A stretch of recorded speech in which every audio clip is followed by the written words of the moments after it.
اعوذ باللہ من الشیطان الرجیم بسم اللہ الرحمن الرحیم اللہم صلی علی سیدنا محمد وعلی آل سیدنا محمد مبارک وسلم۔ اچھا جی، قرآن مجید میں آگے پارہ نمبر 23 کا خلاصہ دیکھتے ہیں۔ اس میں سورہ یاسین کا بقیہ حصہ ہے، سورہ صفات مکمل ہے، سورہ سواد مکمل ہے اور سورہ زمر کا ابتدائی حصہ ہے۔ تو سورہ یاسین کے بقیہ حصے میں اللہ تبارک و تعالیٰ نے فرمایا کہ جب بستی والوں کو جب انبیاء نے تبلیغ کی، انہوں نے ان کو جھٹلایا، تو ایک شخص جس کا نام حبیب نجار تھا، اس نے کہا کہ آپ ان لوگوں کی بات مانیں۔ انہوں نے اس کو شہید کر دیا، اور پھر اس کے بعد اس قوم کے اوپر ایک سخت فرشتے نے یہ چیخ ماری، چنگاڑ کی جب آواز آئی تو وہ بالکل ختم ہو کے رہ گئے۔ پھر اللہ تبارک و تعالیٰ نے آگے فرمایا کہ اللہ تعالیٰ اس کی قدرت کے دلیلیں یہ ہیں کہ بارش سے مردہ زمین کو زندہ کیا جاتا ہے، اناج باغات چشمے نکالے جاتے ہیں، اللہ تعالیٰ نے دن رات کا نظام بنایا اور سورج چاند کا نظام بنایا، کشتیاں دیکھے سمندر میں چلتی ہیں، اللہ تعالیٰ انسانوں کو عقل دیتا ہے کہ وہ اس میں کشتیاں چلاتے ہیں۔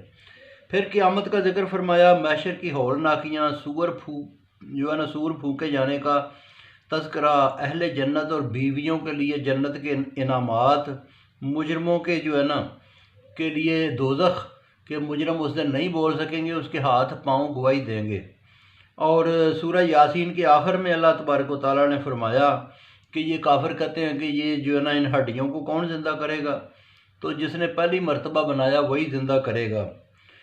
تو اس کے بعد آگے سورہ صفات شروع ہوتی ہے۔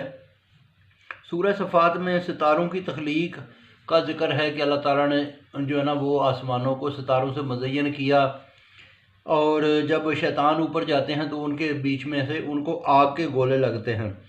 پھر جہنمیوں کا ذکر کیا کہ جہنمی لوگ آپس میں لان تان کریں گے، اور جنتی لوگ بھی آپس میں گپ شپ لگائیں گے۔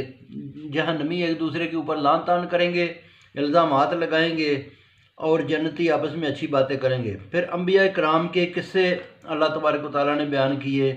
حضرت نوح کا قصہ بیان کیا کہ ان کے گھر والوں کو بچا دیا، باقیوں کو ڈبو دیا۔ حضرت ابراہیم علیہ السلام، حضرت نوح علیہ السلام کے گھر والے اور ان کے ساتھی وہ بچ گئے، جو جانور اللہ تعالیٰ نے بتایا وہ بھی بچ گئے۔ حضرت ابراہیم علیہ السلام کو اللہ تعالیٰ نے انہوں نے تبلیغ کی، لوگوں نے آگ میں پھینکا، انہوں نے اللہ تعالیٰ نے محفوظ کیا۔ آپ کی قربانی کا ذکر ہے کہ قیامت تک مثال ہے۔ آپ کے بیٹے حضرت اسحاق کا ذکر ہے، موسیٰ اور ہارون کا ذکر ہے، حضرت الیاس کا ذکر ہے کہ وہ شہر بلبک شہر کی طرف ان کو مبعوث کیا۔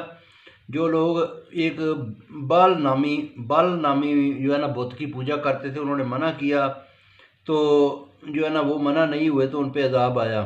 حضرت لوط علیہ السلام کا ذکر ہے، اور اللہ تعالیٰ نے اسی صورت میں آگے فرمایا کہ اللہ تعالیٰ وہ تمام وہ نبیوں پہ اللہ تعالیٰ کی سلامتی ہو جس دن وہ پیدا ہوئے اور جس دن وہ اٹھائے جائیں گے۔